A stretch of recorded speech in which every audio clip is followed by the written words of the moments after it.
मित्रों, आज हम आपको सुनाएंगे अमावस्या और पूर्णिमा, दो बहनों की सच्ची कहानी। मित्रों, एक गांव में एक किसान रहता था। किसान के परिवार में उसकी पत्नी और एक छोटी सी बेटी रहती थी जिसका नाम था पूर्णिमा। पूर्णिमा चांद के समान सुंदर थी और बहुत ही खूबसूरत थी। किसान और किसान की पत्नी अपनी बेटी को पाकर बहुत खुश थे। किसान खेती बाड़ी करता था और उससे जो आय होती थी उसी से ओटा छोटा सा परिवार जो खुशी खुशी जीवन यापन करता था। बड़े खुशी के साथ किसान और उसकी पत्नी का समय बीत रहा था। मित्रों, लेकिन कहते हैं ना कि जब सब कुछ सही चलता है ना तो कुछ ना कुछ ऐसा हो जाता है जिसकी हम कभी कल्पना भी नहीं करते। यही उस किसान के साथ हो जाता है। क्या होता है कि एक दिन किसान की पत्नी जो थी वो बीमार हो जाती है और उसने ऐसा बिस्तर पकड़ा कि वो उठी ही नहीं। किसान की बेटी भी लगभग 6-7 महीने की हो चुकी थी। इधर किसान की पत्नी ने बिस्तर पकड़ लिया था और उधर किसान बेचारा बड़ा दुखी रहने लगा। उसने अपनी पत्नी के इलाज में किसी भी तरह की कोई भी कमी नहीं छोड़ी। हर प्रकार की दवा करवाया करता था मित्रों। और उस समय इतने देखो चिकित्सा नहीं थी, लोग देसी इलाज पर ही निर्भर थे। लेकिन बहुत इलाज कराने के बाद भी किसान की पत्नी बची नहीं और उसकी मृत्यु हो गई। अब किसान पर दुखों का पहाड़ टूट पड़ा। अब किसान बेचारा बहुत दुखी था। एक तो उसकी 6-7 साल की बेटी थी और इधर उसकी पत्नी का जाने का दुख। अब किसान बेचारा क्या करे, अपनी बेटी को पालने और पोसने के लिए कहीं से कुछ धन कमाए जिससे उसी गृहस्थी का खर्चा चले। अब किसान अगर खेतों में जाता तो उसकी बेटी पूर्णिमा का कौन ख्याल रखता? क्या अगर वो पूर्णिमा का ख्याल रखता तो खाने का व्यवस्था कौन करता? अभी यह घड़ी उस किसान के लिए बहुत ही मुसीबत की बनी हुई लगने लगी। उस किसान के जो अड़ोसी पड़ोसी या रिश्तेदार थे, सब ने किसान को समझाया और कहा, देखो भाई, आप तुम्हें दूसरा विवाह कर लेना चाहिए क्योंकि तुम्हारी बेटी बहुत छोटी है, उसे भी माँ की जरूरत है। तुम उसे माँ का प्यार नहीं दे पाओगे, ना ही माँ की तरह उसकी देखभाल कर पाओगे, क्योंकि वह बेटी है और उसके लिए माँ होना बहुत जरूरी है। मित्रों, पहले तो किसान टाल रहा था कि अपनी बेटी के लिए सौतेली माँ नहीं लाएगा, लेकिन जब उसे अपनी बेटी के पालन पोषण में दिक्कत आने लगी तो क्योंकि वो खेत में जाता तो उसकी बेटी की देखभाल कौन करता? अगर बेटी की देखभाल घर पर करता तो खेत पर काम करने कौन जाता? अब किसान ने भी मान लिया था कि उसको दूसरा विवाह कर लेना चाहिए। अब किसान के लिए एक लड़की देकर उसके जो रिश्तेदार थे उन्होंने किसान का विवाह कर दिया। किसान की पत्नी आई जिसका नाम रूपा था। रूपा किसान से उम्र में कम थी लेकिन वो गरीब घर से आई थी, इसलिए वो पूर्णिमा को भी बहुत प्यार करती थी। मित्रों, लेकिन कहते हैं ना, सौतेली माँ तो सौतेली ही होती है। अब वो जब खुद पेट से हो गई तो तब तक पूर्णिमा को बहुत अच्छे से प्यार करती थी, उसका ख्याल रखती थी। ये सोचकर किसान भी बहुत खुश था और सोच रहा था कि चलो, मैंने फालतू ही डर रहा था कि मेरी बेटी की सौतेली माँ आएगी तो उसे का कैसे ख्याल रखेगी, लेकिन वह तो मेरी पूर्णिमा को अपनी औलाद की तरह ख्याल रखती है। अब किसान भी निश्चिंत हो गया। जब 90 महीने में रूपा ने एक लड़की को जन्म दिया जो कि बहुत कुलकर्णी थी। उसका नाम अमावस्या रखा गया क्योंकि बड़ी बेटी का नाम पूर्णिमा था और उसका अमावस्या रख दिया। जब उसकी माँ ने देखा कि पूर्णिमा तो बहुत ही सुंदर है और उसमें संस्कार भी बहुत अच्छे थे, जो इधर पूर्णिमा की दूसरी बहन हुई उसका नाम अमावस्या रख दिया गया। अपनी बेटी के होते हुए ही पता नहीं रूपा में क्या बदलाव आया। वह पूर्णिमा को बहुत ही नफरत करने लगी। अब पूर्णिमा को फूटी आंख भी नहीं देख पाती थी। अब वो छोटी सी पूर्णिमा धीरे धीरे बड़ी होने लगी। मित्रों, कहते हैं ना, जब बच्चा अभाव और बिना माँ बाप के पलता है ना, उनके प्यार के अभाव में तो बच्चा जल्दी समझदार हो जाता है। इधर छोटी सी पूर्णिमा अब 5 साल की हो गई थी। वो चलने लगी थी और अपनी तोतली जुबान से जो बातें करती थी, क्योंकि जो पूर्णिमा की माँ थी बहुत पूजा पाठ किया करती थी, इसलिए उसके संस्कारों की जो छवि थी वो पूर्णिमा पर दिखाई देने लगी। वो छोटी थी तभी जल भरकर ले जाती और शिवलिंग पर चढ़ा देती थी।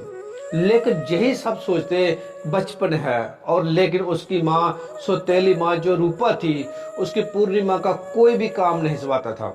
धीरे धीरे दोनों बच्चियां बड़ी हो रही थी। अब जो इसकी सौतेली माँ थी वह दोबारा से गर्भवती हो गई। इस बार उसने एक बेटे को जन्म दिया। अब तो उसका पारा 7वें आसमान में था। वो अपने बच्चों में खुश रहती। किसान भी ये बात समझता था। वह अपनी बेटी को प्यार करता तो पूर्णिमा की सौतेली माँ घर में क्लेश करती। इसलिए किसान भी कुछ नहीं बोलता था, चुपचाप जो रूपा कहती थी उसी को सच मान लेता था। अब धीरे धीरे समय व्यतीत हुआ, दोनों लड़कियां बड़ी हो गई। इधर जो पूर्णिमा थी बहुत भगवान की पूजा पाठ करती थी, पूजा भक्ति करने वाली सुंदर सुशील लड़की थी। उसके उल्टा अमावस्या अपने नाम के ही अवरूप, एक तो करूप थी और दूसरा बड़ी नटखट थी। लेकिन कहते हैं ना, माँ के लिए तो करूप क्या सुंदर, उससे तो औलाद ही अपनी प्यारी लगती है। लेकिन जो लड़का था जिसका नाम मोहन था, वो पूर्णिमा को बहुत प्रेम करता था। वह उसे अपनी सौतेली बहन नहीं समझता था। लेकिन अमावस्या और उसकी माँ दोनों पूर्णिमा को देखकर बिल्कुल ही खुश नहीं रहती थी। अब धीरे धीरे दोनों लड़कियां विवाह के योग्य हो गई और पूर्णिमा जो अड़ोस पड़ोस की सबकी चाहती थी, वो सबकी मदद किया करती थी। तो किसान ने एक दिन अपनी पत्नी से कहा, हे प्रिय, अब हमें पूर्णिमा का विवाह कर देना चाहिए।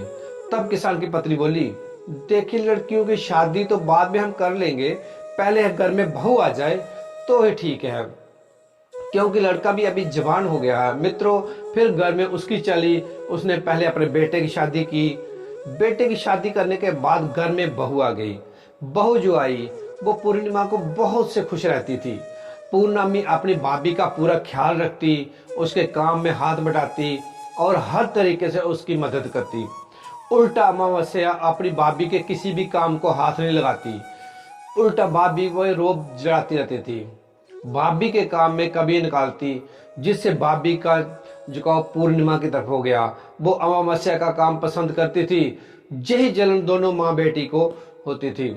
उसी के कारण माँ को ताने और साड़ने पड़ते थे। मित्रों, आप दोनों लड़कियां शादी के योग्य हो गई। किसान ने एक दिन रूपा से कहा, देखो प्रिय, पूर्णिमा बड़ी है, चाहे उन्हीं में 1-2 साल का ही अंतर था, अमावस्या और पूर्णिमा, लेकिन घर में बहू आ गई है। अब दोनों बेटियों को अच्छा सा योग्य बात देकर इनका विवाह हमें कर देना चाहिए। लेकिन सौतेली माँ तो बिल्कुल भी नहीं चाहती थी कि पूर्णिमा किसी अच्छे घर में जाए। वो कहने लगी, हे पति देव, देखिए पूर्णिमा के लिए इतना बढ़िया कर देखेंगे तो उसके लिए कहाँ से इतना दान दहेज देंगे। हमारे कोई एक बेटी तो है नहीं, हमारी 2-2 बेटियां हैं। पूर्णिमा तो वैसे भी काम में फुर्तीली है। एक काम कीजिए, पूर्णिमा के लिए कोई साधारण सा घर देख कर उसकी शादी कर दीजिए। जब ये गरीब घर में जाएगी तो वहां भी ये काम कर लेगी और शादी में हमें ज्यादा खर्चा भी नहीं करने पड़ेगा।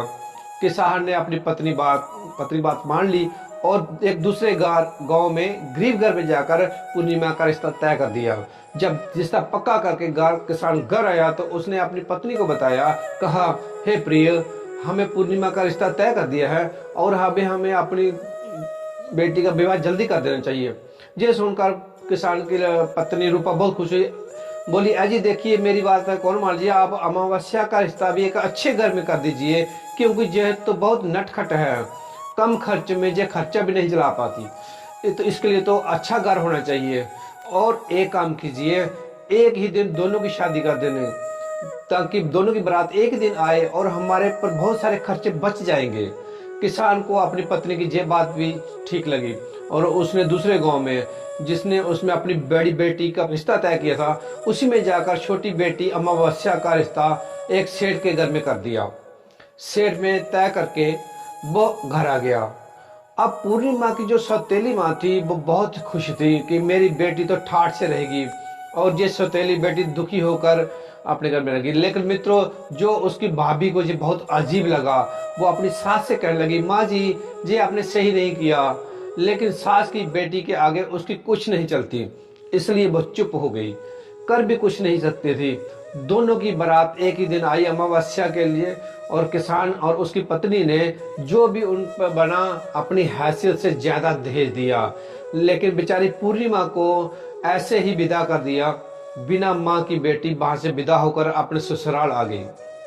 ससुराल में आकर पूर्णिमा ने अपने अच्छे व्यवहार से अपने ससुराल में सबका दिल जीत लिया। वह लोग गरीब जरूर थे, लेकिन दिल में पूर्णिमा को अपनाते थे और पूर्णिमा अपने घर में बड़ों की इज्जत करती और सास ससुर का ध्यान रखती और अपने पति का पूरा ख्याल रखती थी और घर का पूरा काम करती थी। गरीब होने के बावजूद उसके घर में सुख शांति थी। वह दोनों समय पूजा पाठ करती, लेकिन कहते गरीब लोग तो थोड़े में भी गुजारा कर लेते हैं। इसी तरह वह भी अपने ससुराल में रहकर थोड़े में ही गुजारा करने लगी। उधर जो अमावस्या थी वो सेठ के घर में विवाही थी। उसके तो ठाठ ही लग थे। वह तो आप उसके घर में नौकर चाकर लगे हुए थे, लेकिन वो फिर भी पूर्णिमा से जलती थी। एक दिन अमावस्या ने अपने घर पर कीर्तन रखा और सभी गांव वालों को बुलाया गया, लेकिन पूर्णिमा को उसने न्योता नहीं दिया। पूर्णिमा की पड़ोसन उसकी कीर्तन में जाने लगी तो वो पूर्णिमा से बोली, हे पूर्णिमा बहन, तुम भी चलो, तुम्हारी बहन के कीर्तन है। तो पूर्णिमा बोली, देखिए मेरी बहन ने मुझे बुलवाया नहीं है, इसलिए बिना बुलाए मैं उसके कीर्तन में कैसे जा सकती हूँ। तो पड़ोसन कहने लगी, देखो पूर्णिमा, कीर्तन में जाने के लिए कोई बुलाने की जरूरत नहीं होती। वहां तो पूजा पाठ होता है, भगवान को याद किया जाता है, भगवान की पूजा अर्चना की जाती है, भजन कीर्तन होता है। जितने ज्यादा से ज्यादा लोग उसमें शामिल हो जाएं, उतना ही ज्यादा पुण्य प्राप्त होता है। मित्रों, धार्मिक विचार की तिथि पूर्णिमा पड़ोसन की बात सुनकर उसके साथ चली गई। जब वो वहां अपनी बहन के घर पहुंची तो पूर्णिमा को देखकर उसकी बहन अमावस्या उस पर क्रोधित हो गई और उसे कहने लगी, तुझे बुलाया नहीं फिर भी तू मेरे घर चली आई। वह कहने लगी, मैं तो पूजा पाठ की वजह से तुम्हारे घर आ गई हूँ। वह कहने लगी, तो अच्छा ठीक है, अगर तुम मेरे घर आ ही गई हो तो चुपचाप एक कोने में बैठ जाओ, किसी से कुछ कहना मत। वह बेचारी चुपचाप एक कोने में बैठी रही। भजन कीर्तन हुआ, क्योंकि पूर्णिमा तो धार्मिक विचार की थी, भगवान को बहुत मानती थी, भोलेनाथ की पूजा अर्चना करती थी, तो वो भी भगवान की भक्ति में खो गई। लेकिन जब पूजा खत्म हुई तो प्रसाद का वितरण हुआ, तो अमावस्या ने सबको प्रसाद दिया। पूर्णिमा को प्रसाद मांगा तो अमावस्या ने पूर्णिमा को प्रसाद नहीं दिया और उसका बहुत अपमान किया। कहने लगी, बिना बुलाए आ गई, बिना बुलाए कौन आता है, तू कितनी डीठ है कि हम लोग बुलाते नहीं हैं तब भी मेरे घर आ जाती है। अपमान का विष पीकर बेचारी पूर्णिमा अपने घर को चली गई। लेकिन आज उसको अपनी बहन, छोटी बहन अमावस्या की कांटे की तरह चुभने लगी। वह घर आकर खूब रोई। उसने खाना बनाया, अपने बच्चों और पति और सास ससुर को खिलाया। उसका मन आज बहुत विचलित था, क्योंकि वो भगवान की सच्चे हृदय से पूजा करती थी और भगवान की पूजा की वजह से ही वो उसके घर में गई थी। उसे क्या पता था कि आज उसे जहर का घूंट पीना पड़ेगा। अब वो अपने पति के पास गई और जाकर उससे बोली, देखिए जी, आज मेरा मन बहुत विचलित है, मैं आज अपने मायके होकर के आऊं तो आप बच्चों को देख लेना, कल मैं सुबह तक जल्दी आ जाऊंगी। खाना बनाकर बच्चों को खिला पिलाकर अपने सास ससुर और पति से आज्ञा लेकर पूर्णिमा अपने मायके की तरफ चल पड़ी। क्योंकि जो भाभी थी वो अपनी पूर्णिमा की बहुत ही मदद करती थी, उसे बहुत पसंद करती थी। जब भी पूर्णिमा दुखी होती थी, अपनी भाभी से मिलकर उसको जो तसल्ली मिलती थी, उसकी भाभी भी उसका पूरा सहयोग करती थी। अब पूर्णिमा बेचारे दिल से दुखी होकर पैदल ही अपने मायके की तरफ चल पड़ी। चलते चलते वो बेचारी एक जंगल के रास्ते से जा रही थी, तभी उसने देखा एक औरत बैठी हुई थी। वह काफी बूढ़ी थी, सिर के बाल भी सफेद हो गए थे। उसके पास एक तुलसी जी का पेड़ लगा हुआ था। जब उस रास्ते से गुजर रही थी तो बूढ़ी माँ ने उसे देखा और कहने लगी, अरे बेटी, मैं बहुत बूढ़ी हूँ, मैं बहुत लाचार हूँ, क्या तू मेरे बाल खुल गए हैं, इनको थोड़ा बांध दोगी, इनसे मुझे बड़ी गर्मी लग रही है। बेचारी बूढ़ी माँ बहुत ही 80 साल, बहुत बूढ़ी थी, 80 साल की। उसके बाल पूरे उलझे हुए थे। पूर्णिमा को उनको देखते ही दया आ गई और पूर्णिमा ने उस बूढ़ी माँ के बालों में तेल लगा के मालिश करके अच्छे से उसके बालों को बांध के बूढ़ी अम्मा कहने लगी, बेटी, मेरा जो ये चबूतरा है तुलसी जी का, जहाँ पर भी बड़ी गंदगी हो गई है, मेरे से तो होता नहीं है, अगर बेटी तुम चाहो तो इसको थोड़ी सी सफाई कर दो। मित्रों, पूर्णिमा तो थी ही हृदय की बहुत अच्छी, उसने तो उसका पूरा काम कर दिया और बोली, माँ जी अभी आज्ञा दो, मैं अपने मायके जा रही हूँ। वह बुढ़िया माँ आशीर्वाद देने लगी और बहुत ही खुशी खुशी आगे की ओर चल गई। आगे चलते उसने देखा एक बूढ़ा बाबा बैठा था। जो कि भगवान शंकर जी थे, और जो तुलसी जी के पास थी वो साक्षात तुलसी माता थी, लक्ष्मी जी। अब जब वो आगे गई, लंबी लंबी सफेद दाढ़ी, सर पे पगड़ी बांधे हुए, माथे पे टीका लगाए हुए और भगवा कलर का वस्त्र पहने हुए, हाथी मारकर बहुत ही मतलबी ढंग से बैठे हुए भगवान शिव बैठे हुए थे। अब वो जो आगे बैठे थे उन्होंने पूर्णिमा को देखा। मित्रों, कहते हैं ना, भगवान भी अपने भक्त की परीक्षा लेता है। वो तो थी भगवान की भक्त, इसलिए भगवान भी उसकी बार बार परीक्षा ले रहे थे। बोले बाबा, बोले बेटी हम बहुत प्यासे हैं, हमें थोड़ा सा पानी पिला दो। पूर्णिमा बोली, बाबा मैं अभी पानी लाई। उसने उनको पानी पिलाया और बाबा बोले, शिव जी कहने लगे, बेटी देखो हमारे पाँव में कितने जख्म हो गए हैं, इन पर थोड़ा मक्खियां बिन बार आ रही हैं, हम तो इतने परेशान हैं कि इतने बूढ़े हो गए हैं कि इनकी देखभाल भी नहीं कर सकते। तो पूर्णिमा को बूढ़ी बाबा को देखकर बड़ी दया आ गई। उसने वहां से स्वच्छ पानी लिया और बाबा के जख्मों को साफ करके अपना आंचल फाड़ के उन पर पट्टियां बांध दी और बाबा ने खुशी खुशी उसे आशीर्वाद दिया। वह बाबा के आशीर्वाद को लेकर वहां से आगे की ओर चल पड़ी। तो आगे पार्वती मैया बैठी हुई थी और वहीं पर ही एक मंदिर था और बूढ़ी मैया का वेश बनाए हुए थी। कहने लगी, बेटी मैं बहुत ही बूढ़ी हूं और इस मंदिर की अब मुझसे सफाई नहीं होती। अगर तुम अपनी नजर दौड़ाकर देख सकती हो कि मंदिर में कितनी गंदगी फैली हुई है, अगर तुम चाहो तो इस मंदिर की सफाई कर सकती हो। तो पूर्णिमा ने उस बूढ़ी माँ के कहने से पूरे मंदिर की साफ सफाई कर दी, झाड़ू पोछा लगा दिया। बुढ़िया मैया के भी हाथ पैर दबा दिए, उन्हें भी पानी पिलाया और खुशी खुशी आगे चल दी। अब उसके गांव पहुंचने से पहले रास्ते में गंगा नदी पड़ती थी। गंगा नदी उसे पार करनी थी। वहां पर भी उसे एक बूढ़ी माई मिल गई जो कि गंगा मैया थी। वह भी बैठी हुई थी। गंगा मैया बोली, बेटी देखना मेरे सिर में बहुत सारी जुएं पड़ गई हैं, मेरे सिर से देखा नहीं जा सकता, ना तो मेरे से साफ सफाई होती है। इधर मेरे घाट के चारों तरफ देखो, मैं जहाँ रहती हूँ कितनी गंदगी हो गई है, मेरे से अब कुछ होता नहीं है। पूर्णिमा ने गंगा के मैया को भी साफ कर दिया, उनकी जुएं निकाल दी और जो घाट के आसपास गंदगी फैली हुई थी वह भी साफ कर दी। अब गंगा मैया ने उससे पूछा, बेटी तुम कहाँ जा रही हो? उसने अपनी पूरी बात बताई और बोली, माँ जी मैं अपनी भाभी से मिलने जा रही हूँ। तो वहां पर एक नाव थी। गंगा मैया ने कहा, बेटी आज नाव से तुम चली जाओ। और नाव से पार होकर वह अपनी भाभी से मिलने आ गई। उसकी भाभी ने जब पूर्णिमा को देखा तो वो उसका बहुत ही सम्मान किया और उसे लड्डू और पानी देकर पीने को कहा। वह थोड़ा सा लड्डू खाई और पानी पिया और वहीं पर दोनों बैठकर बातें करने लगी। लेकिन उसने अपनी और अमावस्या की कोई भी बात अपनी भाभी के साथ नहीं की कि कैसे अमावस्या ने उसका अपमान किया है। वह अपनी भाभी से मिली और जब उसके पिता ने सुना कि मेरी पूर्णिमा बेटी घर ही है तो वह भी भागता हुआ उसके कमरे में पहुंच गया और अपने पुत्री से मिली और उसकी पुत्री भी उसको देखकर उससे तबीयत और उसके सेहत के बारे में पूछा। फिर इतने में ही उसकी सौतेली माँ भी वहां पहुंच गई। जब उसी सौतेली माँ ने उसको अच्छे अच्छे वस्त्र पहने हुए देखा, आभूषणों और गहनों पहनों को देखा, तो देखते ही देखते जल बुझ गई और मन में विचार करने लगी, हाय राम, मैं तो इसका विवाह एक गरीब घर में की थी, फिर भी आज ये हमारे घर में अच्छा सा वस्त्र और आभूषणों को पहनकर आई हुई है। मैं तो सोच रही थी पूर्णिमा तो बहुत ही नरक की जिंदगी जी रही होगी, लेकिन जहाँ तो हमारी सोच गलत साबित हुई।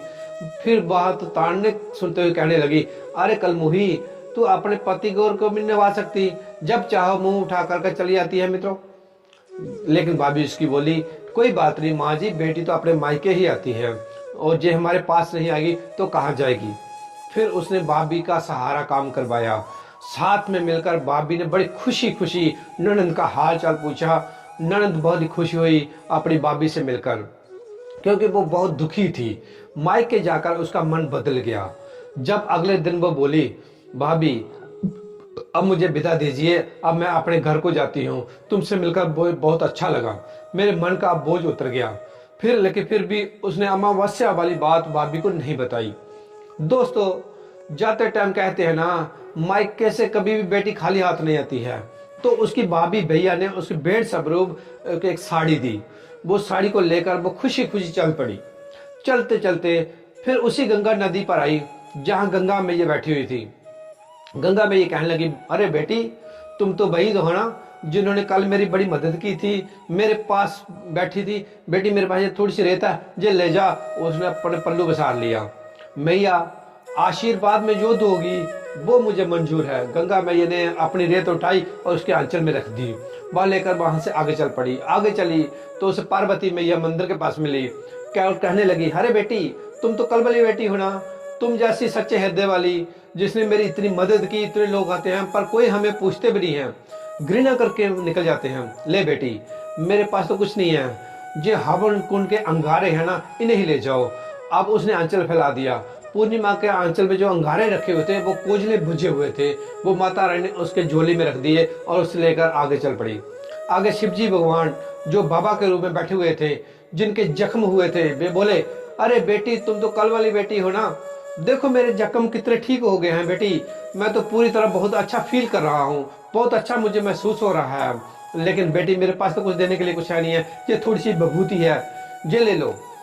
पूर्णिमा ने अपना आंचल फैलाया और बोले बाबा से मैं विभूति ले ली और वह वहां से चल पड़ी। खुशी खुशी वो अपने घर जा रही थी। रास्ते में वो वही बुढ़िया मिली जिसके सफेद बाल। और वो बोली, अरे बेटी, तुम तो कल वाली बेटी हो ना, देखो बेटी, अब मेरी तुलसी भी लहरा रही है, तूने इसे सींच दिया, और देखो तूने मेरी इतनी सेवा की। बेटी, मेरे पास देने के लिए कुछ नहीं है। उसने थोड़ी सी तुलसी की पत्तियां तोड़ी और पूर्णिमा को दे दी। पूर्णिमा ने भी आंचल फैलाया और उनको ले लिया और वहां से अपने घर को चल चली। घर जाकर उसने सबकी पोटली बनाई और घर के कोने में रख दी। और शाम हो गई थी, जाकर अपने घर के काम में लग गई। बच्चों के लिए खाना बनाया, घर की साफ सफाई की और अपनी सास ससुर को खिलाया, पति को खिलाया, बच्चों को खिलाया और खुद भी खाकर सो गई। सुबह जब पूर्णिमा उठी तो क्या देखती है कि उसके गहरे में जहाँ झाड़ू लगाने चली, सुबह सुबह उठ के देखा तो उसका घर का कोना तो चमक रहा था। हीरे मोतियों के तरह तरह कीमती आभूषणों से चमक रहा है, हीरे मोतियों की चमचम कर रही है। उसका पति बोला, अरे पूर्णिमा, ये सब क्या है? तुम तो कल मायके गई थी, ये सब क्या चमत्कार लाई हो? कहीं से चोरी की है, डकैती डाली है, क्या बात है? पूर्णिमा कहने लगी, देखिए ना, मैंने ना कहीं चोरी की, ना ही कोई डकैती डाली। ये सब तो भगवान का खुश होकर मुझे दिया है। और कल वो जब बहुत दुखी थी, ये बात उसने अपने पति को भी नहीं बताई थी कि उसकी बहन अमावस्या ने उसका कितना अपमान किया था। वहां से लेकर उसने अपने मायके तक की, जो रास्ते में जो कौन कौन मिला, सारी बात अपने पति को बता दी। और उसके पति ने भी हाथ जोड़ लिया और कहा, हे प्रिय, तुम तो साथ साथ भगवान के दर्शन करके आई हो। पूर्णिमा, तुम सच्चे दिल, सच्चे हृदय की सच्ची औरत हो। तुम दुख सुख सबका जानती हो, सबके दुख में दुखी होती हो। भगवान ने तुमसे प्रसन्न होकर ही तुम्हारे दुखों का अंत कर दिया है। अब तो पूर्णिमा को तो दिन ही बदल गए। जिसके दिन भगवान स्वयं बदले, बड़ा उसका कौन रोकने वाला है। पूर्णिमा के दिन बदल गए। अब तो पूर्णिमा का घर भी राजा और महाराजाओं के जैसा सोने का राजमहल भी बन गया। अब पूर्णिमा के घर में किसी चीज की कोई कमी नहीं थी। जहां पर छप्पर झोपड़ी पड़ी हुए थे, वहां पर अच्छा सा सोने का महल बन गया। अब तो पूर्णिमा की सारे गांव में वाही वाही हो गई। क्या पता नहीं ऐसा क्या चमत्कार हो गया कि जो पूर्णिमा का घर इतने धन दौलत से भर गया। मित्रों, जब ऐसा कोई काम होता है ना, तो आसपास के गांवों की ये चर्चा फैल ही जाती है। यही चर्चा अमावस्या तक ही पहुंच गई। अमावस्या को सुनकर बड़ा दुख हुआ। वो दौड़ी दौड़ी पूर्णिमा के घर आई और बोली, पूर्णिमा, सच सच बता, तू इतनी अमीर कैसे हो गई? तुझे तो गरीब रहना था, तू मुझसे ज्यादा अमीर कैसे हो सकती है? तो उसकी घमंड भरी बातें थी। वह कहने लगी, हे बहन अमावस्या, तुम कौन हो? मुझे गरीब अमीर करने वाले तो भगवान है, जिनको वो देता है छप्पर फाड़ के देता है। भगवान की मर्जी के बिना तो एक पत्ता भी नहीं हिल सकता है। फिर मैं तो भगवान की देन है और मेरी किस्मत है कि भगवान ने मेरी किस्मत सुधार दी। फिर से उसकी बहन अमावस्या कहने लगी, देख, तू सच सच बता दे, नहीं तो मैं तेरे राजा से शिकायत कर दूंगी। पूर्णिमा ने सारी बात सच बता दी कि कैसे कैसे वो गई और कौन कौन उसे मिला। जब वो अपने मायके गई तो कैसे उसके घर में धन का ढेर लग गया। अपनी कहानी बताई। उसकी कहानी सुनने के बाद अमावस्या ने कहा, ठीक है, अब मैं भी पिघल जाऊंगी, तू मेरा भले अपमान कर। पूर्णिमा ने कहा, हे बहन, मैंने तो आज तक किसी का अपमान नहीं किया। फिर गुस्से से वो अपने घर चल पड़ी। अपने पति से कहने लगी, देखो जी, तुम मुझे लड़ाई करो और मुझे मारो। उसका पति उसकी ऐसी बातें सुनकर कहने लगा, अमावस्या तुम क्या कह रही हो? आखिर उसने कहा, हाँ जी, मुझे मारो। उसके पति ने दो हजार तमाचे धर दिए। फिर वो अपने मायके की ओर चल पड़ी।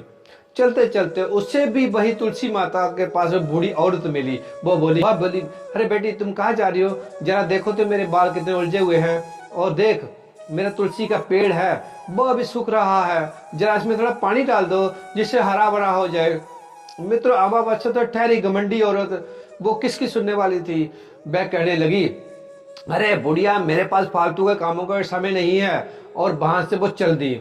चलते चलते उससे आगे वही भगवान शिव मिले, जो बाबा बने हुए थे, बैठे हुए थे।